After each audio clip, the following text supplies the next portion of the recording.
যে সমস্ত ফ্যাসিবাদী শক্তি নিষিদ্ধ ঘোষিত হয়েছে তাদের কর্মকাণ্ড কি হবে, বা দেশি বিদেশি যে একটা চক্র আছে বাংলাদেশে অস্থিরতা সৃষ্টির জন্য তাদের তৎপরতা কি হবে। This is the main challenge. কারণ বিচারিক প্রক্রিয়ার মধ্য দিয়ে নির্ধারিত হওয়া উচিত বাংলাদেশের রাজনৈতিক দলগুলো কে দায়ী রাজনীতি করতে পারবে না, নির্বাচন করতে পারবে না। আমরা সবসময় বলেছি যে নির্বাহী আদেশের মধ্য দিয়ে রাজনৈতিক দল নিষিদ্ধ করার এই প্রথা, এই চর্চা হবে ভবিষ্যতের জন্য ভয়ঙ্কর। এখন গুণগত মানসম্পন্ন নির্বাচনের জন্য আসলে কি প্রয়োজন, নির্বাচনের বিষয়গুলো কি, সাবজেক্ট কি, অবজেক্ট কি? জনগণ, ভোটার, নির্বাচন কমিশন, পলিটিক্যাল পার্টিস, আইন শৃঙ্খলা রক্ষাকারী বাহিনী। এই তো আইন শৃঙ্খলা রক্ষাকারী বাহিনী এক নম্বর বলি। বর্তমান পুলিশের যে অবস্থা, সবাই সন্দেহ পোষণ করে তাদের দিয়ে এই নির্বাচন সুষ্ঠুভাবে সম্পন্ন করা সম্ভব হবে কিনা। হ্যাঁ, এই বিষয়ে সবার একটু প্রশ্ন আছে, কারণ পুলিশ বাহিনীর টোটাল মোরালটা এখনো সেই আগের জায়গায় ফেরত আসেনি। কিন্তু তাদের সহায়তার জন্য 1 লক্ষেরও বেশি সেনা বাহিনীর সদস্যগণ কাজ করবেন, সেটা ইতিমধ্যে সেনাপ্রধান এবং সরকার প্রকাশ করেছে। তো তাদেরকে সেই বিষয়ে ট্রেনিংও দেওয়া হচ্ছে। পুলিশ বাহিনীর বাইরেও যেগুলো সহযোগী বাহিনী আছে, আনসার, বিডিপি সহ অন্যান্য, তাদেরও প্রশিক্ষণ চলছে। কিন্তু আমি যেখানে গুরুত্ব দিতে চাই সেই বিষয়টা হচ্ছে, জনগণ এইবার এত বেশি উদ্গ্রীব হয়ে আছে, উন্মুখ হয়ে আছে একটা সুষ্ঠু নির্বাচনের জন্য। তারাই মূল ভূমিকা পালন করবে।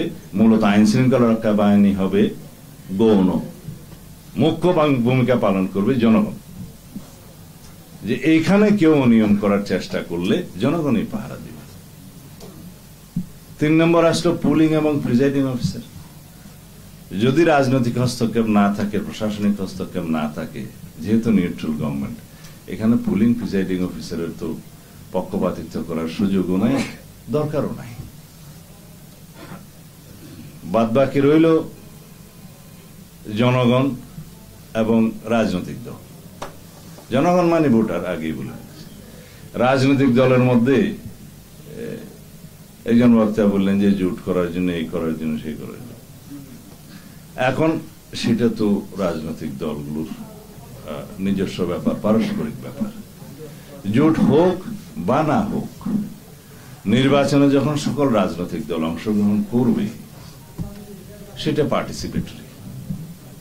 তাদের প্রচারণা এবং অন্যান্য বিষয়ে নির্বাচন কমিশন, আরপিও সহ আচরণবিধি যেভাবে সংশোধন করেছে, সেই ব্যবস্থার মধ্যেই আমাদের অনেকগুলো চ্যালেঞ্জ আমরা সমাধান করতে পেরেছি।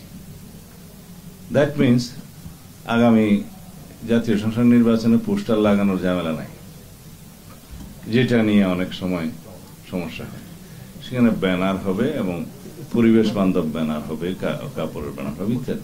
আরো কিছু বিধিবিধান করা হয়েছে আচরণ বিধিতে, যেগুলো কঠোরভাবে মানা হবে। তো বাকি রইল যে সমস্ত ফ্যাসিবাদী শক্তি নিষিদ্ধ ঘোষিত হয়েছে তাদের কর্মকাণ্ড কি হবে, বা দেশি বিদেশি যে একটা চক্র আছে বাংলাদেশে অস্থিরতা সৃষ্টির জন্য তাদের তৎপরতা কি হবে। This is the main challenge. এতক্ষণ আপনারা বোধহয় সেই বিষয়ে আলোচনা করেছেন। বাংলাদেশে একটা সুষ্ঠু নির্বাচন যাতে অনুষ্ঠিত না হতে পারে, সেই জন্য পতিত ফ্যাসিস্ট গোষ্ঠী তো, ফ্যাসিবাদী গোষ্ঠী তো চেষ্টা করবেই। কিন্তু এখনো পর্যন্ত তারা কি সেরকম কোনো সফলতা অর্জন করতে পেরেছে? না। ঝটিকা মিছিল বা গেরিলা টাইপের 2-1টা মিছিল দিয়ে রাতের অন্ধকার অথবা সুবে সাদেকের সময় ফটো টোটো তুলে তাদের নেতাদের কাছে পাঠিয়ে দিচ্ছে। এখন সুবে সাদেকে মিছিল দিলে রাস্তায় কেউ থাকে না, সেই ফটো টোটো ভিডিও টিডিও দিয়ে কৃতিত্ব নেওয়ার চেষ্টা করছে। কেউ কেউ ভিডিওতে জুমে, কেউ দিল্লি থেকে, কেউ ফ্রান্স থেকে বয়ান টয়ান দিচ্ছে। এগুলো বাংলাদেশের মানুষ পাত্তা দেয় না।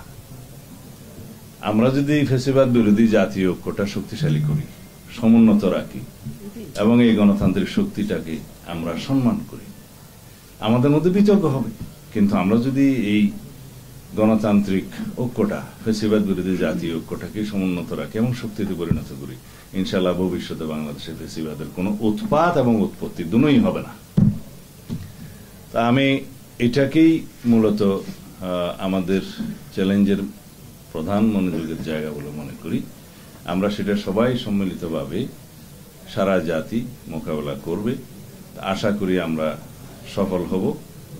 আর সকল রাজনৈতিক দলের কাছে একটা অনুরোধ, যে আমরা যদি একটা অংশগ্রহণমূলক নির্বাচন করতে চাই, ফ্যাসিস্ট গোষ্ঠীর যে রাজনৈতিক দল হিসাবে তার বিচারিক ব্যবস্থা, সেটা যেন আমরা ত্বরান্বিত করার জন্য সবাই উদ্যোগ নেই।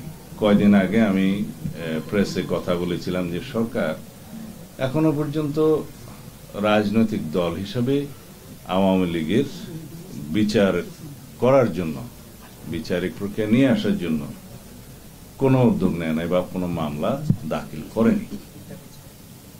আজকে পত্রিকায় দেখলাম একটা উন্নতি হয়েছে,